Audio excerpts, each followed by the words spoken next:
Hey everyone, in this video, I'm going to show you how to turn off FaceTime notifications on iPhone.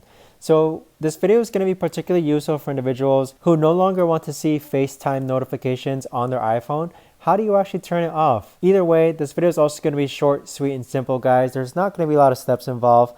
But the way to actually do this is that you're first going to go into your settings icon here on your iPhone. And then on this page here, you want to scroll down and then click on notifications. Now on this page here, you want to scroll down until you find the FaceTime app.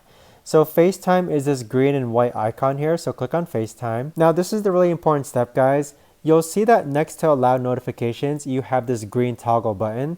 That means you have notifications enabled for FaceTime. But if I click on the toggle button again, you'll see that it's now grayed out. That means the notifications for FaceTime have been turned off. But if you want to turn it back on again, just click on the toggle button.